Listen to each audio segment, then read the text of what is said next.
Hi there. Yeah, I'm standing out here where I really like it, out in the woods. But I do have neighbors. If you listen real close, you can probably hear a lawnmower running, maybe a dog barking. And these are all things that you have to live with, I guess, with urban living. I do have neighbors, even though I have woods right here. You can hear right through it, I guess. Anyway, speaking of hearing, when I watch YouTube videos anymore, since I've lost a lot of my hearing ability from age and work, I usually look for places that have closed captioning, and it kind of upsets me when they don't. Okay, because it's free, and you can turn it on and off. The user can turn it on and off. The audience can't. But when I started making videos, then I found that sometimes, even though I had it turned on in my program, my YouTube program, sometimes I didn't get the option of having closed captioning, even though I told it to. And it just seemed to be a hit and miss thing. I tried all sorts of odd things. I even went online and looked for other people that had problems, and some of them wanted you to put code in it. I did that. It didn't work. I tried all kinds of things. At last I just kind of gave up, and I shortened my videos. I tried to speak clearer and all that, and it just wouldn't show up. And then I'd make another video, it seemed like I did it exactly the same way, and it would be there. The option would be there for the person watching the video. And then I found the problem, or what I think is a problem.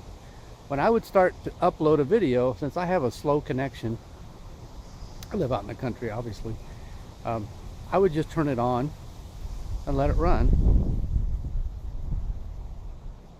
And I realized that if I let it run overnight and it just hung up right there once it was finished, I would get closed captioning every time. So then I tried it. I watched it. If I had a short video, I'd just watch it very closely, and as soon as it started, it would come up with a little blue box that said publish. And if I clicked on that and left it run, sure, when it got finished, it would publish the video. But most of the time, you didn't have closed captioning option. Then I started never doing that. Now, lately, the last 2 or 3 videos I made, I did not hit the publish until at least 5-10 minutes after it had already loaded. So I believe that if you hit publish before it's completely loaded, that it's so fast that it can load it before it has time to go through it and put in the closed captioning. So give it a try. From now on, I never hit the publish until long after it's loaded. So I'm sure I'm not the only person who's had that problem, because I had a couple of people I watched quite often, and it would upset me when I couldn't hear the closed caption, because let's face it, these cameras aren't movie grade, and the audio is terrible on it. This thing I'm using right now, this is just a phone, a Novi anyway, Nokia phone. And the only reason I got this thing was to make videos, because I watched some videos made by that, and I was so impressed with it, with the sound and the quality for being just a camera. A camera that's called a phone. It's a terrible phone. I tried using it for a phone. It doesn't make calls very well, but I think it makes pretty good movies for $150, you know. So anyway, I'm not going to get a lot involved in this, because this isn't an income stream for me. It's just something I like to do and share some of my experiences. So I'm going to go ahead and just pull out a bunch of little clips that I have I didn't know what to do with, and stick them on there. And I'm going to show you that the closed captioning does work if you don't publish it right away. Don't hit the publish until it's finished, okay? That's all I'm asking. Maybe it's just my imagination. Watch, I'll do it now. and this one won't have closed captioning, and then I can always hit delete. That's the beauty of this digital camera age, is I can always hit delete. So that's what this whole video is really about. Yeah, there's some things in here. I'm going to show you my old motor that I worked on this winter. I took it out. I actually got me a little 10-foot boat, and I took it out the other day for the first time, the boat and the motor. And it's been so long since I've been in a 10-foot boat. It took me a little bit to get used to how shaky they are, but you know, it's kind of added to the excitement of going to fishing. And I think that excitement is probably what hooked me on fishing. So I'm hoping I can share this experience with my grandkids, at least the 4 grandsons. My granddaughter's not crazy about fishing. One time she said to me, she says, "Grandpa, how come everything has to have something to do with fishing?" And I really didn't have an answer. All right, so I think I got the point across. I'm not going to beat the dead horse. Talk to you later.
Okay, let's see what this baby will do.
The smell of 2-cycle burning. The good news is the motor's not getting hot.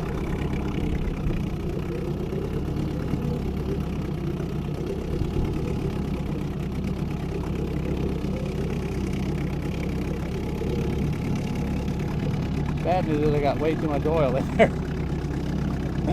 But I'll burn that out.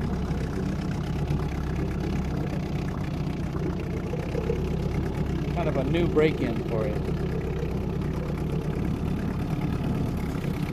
Well, so far so good. I haven't fallen out yet. I haven't casted yet. I'm anchored here in the wind. I'm anchored through my back end here, so I don't have to crawl to the other end of the boat, which isn't very far. It doesn't look that windy. It's a really little lake. It's pretty windy. Trees. I'll see if I can cast out and get a bluegill here. It's going to take me a little while to get used to this. Every little movement. I'm used to my boat just stable as a rock. This one's wiggly. Granted, it ain't much, but that's the first fish I've caught out of this little tiny boat. Yeah. So, this is quite an experience, actually. It's been so long since I fished in a little boat. I hate to admit, I kind of like it in a weird way. It's just there's just enough wiggle and danger and predictability that it kind of makes it exciting. Huh. I'd forgotten all about that feeling. Every time you moved, the boat moved. Every time the wind changed direction, the boat did. It's pretty cool. Well, I'm going to unhook this fish, turn him loose, and look at that, he swallowed it. And let the wind blow me around here a little bit. Okay, I'm back. Well, I'm going to put this in the middle of my video so I know that there's somebody talking in it. Not much talking on in my boat. And I'm just wondering, do you see the closed captioning? I hope you do. Hopefully it's even accurate if I speak clearly. I probably don't. That's all the reason I put this in the middle here. I'm still out here in the woods messing around. As you can see, I have trees on both ends of my property. I only have like 3.5 acres here, but half of it's woods. There's a road right there. There's a reason to have the woods here. Sometimes I wish it was all cedar so that it would kill the sound of the road. When I moved here, you hardly ever heard anything except an airplane going over. But you know how it is. People move in on you. I've got there's actually a John Deere dealer moved in about a half mile down the road here. Well, actually a mile from me. That makes the traffic on this road pretty heavy. And then on another mile the other way, they put in a 4-lane highway. And that really changes things. Actually, the highway went in first and then the John Deere dealership. So it's not nearly as quiet here. Makes you want to go camping even more when there's a little something noisy around your house. Of course, you dogs, remember the dogs that were barking a little while ago? I don't hear that a lot because most people leave their dogs inside. Hear that? Yeah, I get a lot of geese because it's pretty swampy around here, especially this year. Anyway, hopefully this will help somebody get their closed captioning, and you're actually doing people like me a favor that have a hard time hearing, because you'll hear half a word and then just look at you know how the closed captioning is here on YouTube. If somebody talks real fast or they turn away, the words come out wrong. So that's kind of the way it is when you're hard of hearing, and it's not a whole lot of fun. It's funny sometimes, but people make fun of you all the time, or they'll start talking to you and maybe they're tired or something, and they'll start talking like this, you know, and then they get tired and they're tired of talking and their voice goes down, and you know, they kind of get relaxed. When they first start talking to you, they're kind of excited or something and they talk real loud, but then when they get relaxed. So really, I enjoy it when people yell at me. Okay, I'm going with the video. Okay, it's running pretty good now. It's running pretty good all day actually. I just fished this side right here into the wind, back trolling. You see they put nice little handles on here for you. That's your reverse. And once you get over the fact that you're turning the boat around, you can just flip it around. As long as you don't go much past half, you're good. You just grab the other end and turn it around and you go, okay, I'm going to go that way. It's kind of your brake too. It's everything. No gears. One gear, forward. There's no neutral. There's no reverse.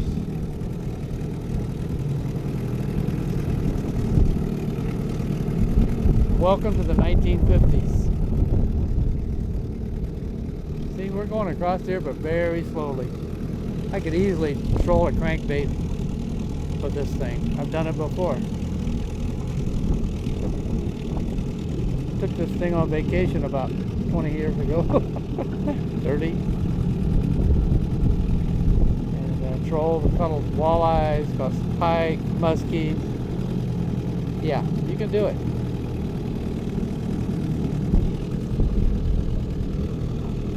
Hardest thing for me is get used to this little boat. Every time I move, it moves. Not used to that yet, but I will get used to it. If I'd fish in it all day, I'd be used to it. But the wind just won't give up, and it makes fly fishing almost impossible. Look at those trees. If this was a big lake, I'd have whitecaps big time. So I'm going to turn this baby around the right way and take one more little spin with it.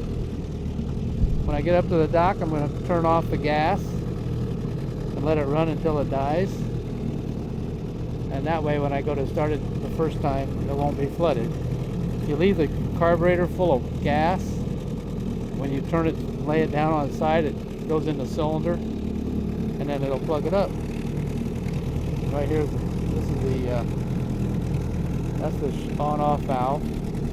And once you get it turned off, if it run out of gas, then you can close up this vent. This is the gas tank right here. There is no gas tank. This is the gas tank. If I remember right, it holds about a quart of gas. It'll run a long time on a quart of gas. But I do bring along a gallon of gas. When I was up vacation, I can remember running through a couple of tanks of gas in a day. Just putzing around like this. Alright, here we go. Hang on to your seat. Super speed.